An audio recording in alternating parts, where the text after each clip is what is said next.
Hey folks, this is John Rice, aka the LEXpert. I'm getting ready to do another neighborhood video tour for you today, just to help you get to know Lexington and the neighborhoods a little bit better. Today I'm going to be in Lake Crossing, which is off of Richmond Road, just outside Man o' War Boulevard, across from Jacobson Park and Lakeside Golf Course. All right, here we are in Lake Crossing. I'm on a road called Shoreside. And I thought I'd just go ahead and point out to you why this is one of my favorite neighborhoods. You can't see too well between these houses, but beyond that, there is a reservoir owned by the water company. Great waterfront views. That's something we don't have a lot of in Lexington.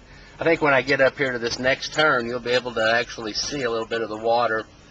Only the houses on, of course, this side have the water view. There is a fence back there, so you don't have access to the water. But yeah, here we go. Today's garbage day, so that's why there's the containers there. But look at that view through there. You just don't get that in Lexington very often. Same thing right in there.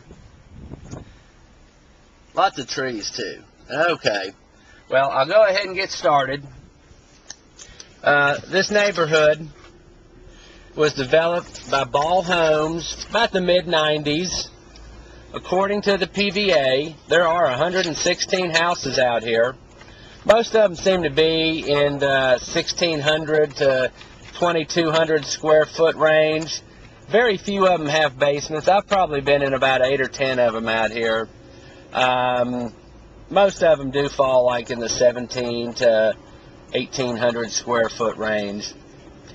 Got a pretty good school district. It's Julius Marks, Edith J. Hayes for the middle school, and then Henry Clay for the high school. Most of the pricing out here seem to run about $140 is the lowest I pulled in the past year and a half, up to about $196, and that was probably this one up here I was in that had a finished basement. Most of them, though, are in the $160 to $170 range. I did sell a nice one that had the lakefront view. I think it was about $164 and some change. Nice quiet spot. Shoreside pretty much just makes a circle. Check the crime too, and it is almost non-existent as of today, you know, looking back for the last 6 months. Now, some of these houses here on this side of Shoreside, they back to some undeveloped land that's zoned P1.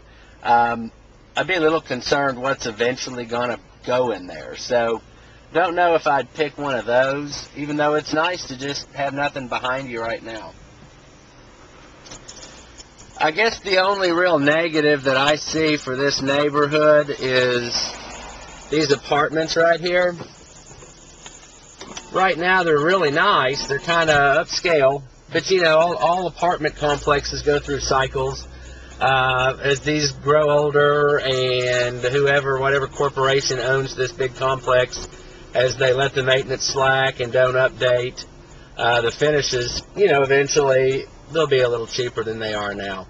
But unless you have one of the houses that is, you know, on this side of the road facing it, I think that this is secluded enough back here to withstand it. You may just have to drive past it. I never see it being like a bad apartment complex. It just, you know, it's going to lose its luster in time. And there's one other little street off of Shoreside that has a couple of cul-de-sacs. The houses that are on my right here, they back to the apartment complex. Let me see if I can get you a view. Yeah, I wouldn't want one of those. Who'd want that, right? Those need to sell for a lot cheaper than the rest of the neighborhood. Boy, I guess it was garbage day today. I hate to have all these garbage containers on my video, but I guess that's life. I'll go down to the end of this cul-de-sac and see if I can get a better view of the reservoir for you. It's really a lake. It's owned by the water company, and that's where we get our water from. So basically, you know, this is one of those neighborhoods that it's a nice neighborhood, but it's got some really choice lots, and it's got some bad lots, which, you know, it's kind of, I guess, like anywhere, unfortunately. There's a little pond between, there we go, little pond back there, but between those houses. Here I am back on Shoreside, and this would be the way, well, there's only one way in and out of here, and it is on this road. But I wanted to show you what it was like up here as you turned off of Richmond Road. One of the nice things about this neighborhood is, especially if, you know, you're into parks or golfing, if I go up here on Richmond Road and turn right, I've got Jacobson Park and Lakeside Golf Course, which is real nice. This is that undeveloped land at Zone P1, professional, and it also faces Richmond Road, so little traffic there. Here's the main entrance to the apartment complex. Now, it can be a little bit of a hassle to try to turn left here. Unfortunately, I'm going right. In the morning, you know, eventually what they need to do is put a light here. Traffic's kind of light today, but in the morning or in the evening, it's when everybody's going out to the interstate, it's hard to turn left, and in the morning, it's just hard to get out, period.